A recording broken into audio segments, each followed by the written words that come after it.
General of the United Nations Relief and Rehabilitation Administration.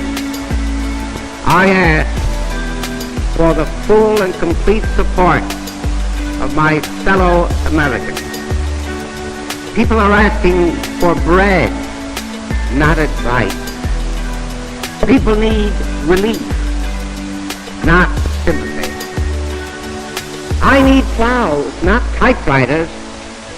I want fast-moving ships, not slow-reading resolutions. It is our task to find food wherever it may be and to take it to hungry people